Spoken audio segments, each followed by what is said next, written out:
ஏங்கா வா பார்வதி. என்ன கீரையா? மணி 12 ஆகுது, இன்னுமா உங்க புள்ள தூங்குது? என்ன உடம்பு கிடம்பு சரியில்லையா? உடம்பு சரியில்லாதவன் எவனாவது அட்னக்கால் போட்டு தூங்குவாராடி? எல்லாம் கொழுப்புடி கொழுப்பு. அந்த கன்றாவிய நீ ஏன் கேக்குற? சாயந்தரம் 6 மணி ஆனா போதும், வத்தல குண்டுல இருந்து திண்டுக்கல்லுக்கு 2வது ஆட்டம் படம் பார்க்க போயிடுறான். காலையில வர்றான், திங்க வேண்டியது தூங்க வேண்டியது, மறுபடியும் படம் பார்க்க போயிடுறான். அதுலயும் எம்ஜிஆர் படம்னா விடவே மாட்டேங்கிறான். ஒரு படத்தை ஒரு மனுஷன் ஒரு தடவை பார்க்கலாம், 2 தடவை பார்க்கலாம். இந்த பாவி 40 தடவை பாக்குறாண்டி. 10 மாசம் சுமந்து பெத்ததுக்கு 10 பைசா கூட பிரயோஜனம் இல்ல. சரியான பொழுதுபோக்குக்கு பிறந்தவன்.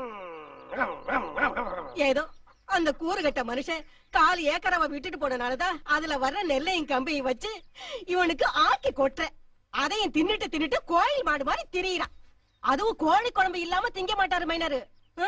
இவன் பொறக்கணுங்கிறதுக்காக போகாத கோயில் இல்ல, சுத்தாத அரசு மரம் இல்ல. அப்படி எல்லாம் போய் இந்த ஒத்தையை பெத்த, அதுவும் நத்தையா வந்து பிறந்து தொலைஞ்சிருக்கு.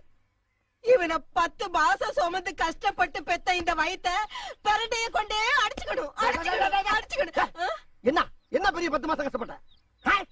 உள்ள ஒரு இருட்டு, ஒரு லைட் கிடையாது, ஒரு ஃபேன் கிடையாது, ஒரு ஏசி கிடையாது, கரண்ட் படுக்க ஒரு பெட்டு கிடையாது, பேச்சு துறைக்கு ஒரு ஆள் கிடையாது, தவிச்ச வாய்க்கு தண்ணி தர ஒரு நாதி இல்ல. சரி நம்மளா போய் குடிச்சு தொலைவனு பார்த்தாலும் ஒரு செம்பு கிடையாது. என்ன பெரிய கஷ்டப்பட்ட? கண்ணை கட்டி காட்டுக்குள்ள விட்ட மாதிரி வடக்கும் தெரியாம கிழக்கும் தெரியாம சிறைச்சாலையில கிடந்திருக்கேன் நானு. அது எப்படி கிடந்தேன்? அப்படியே 10 மாசமா குரங்கு மாதிரியே இப்படியே குத்த வச்சே உட்கார்ந்து இருந்தேன். எங்க 2 நிமிஷம் நீ குத்த வை பாப்போம். குத்த வை. என்ன வச்சு எவ்வளவு ஜாலியா இருந்த நீ? நல்லா 10 மாசமா ஒரே விளாக்கல்.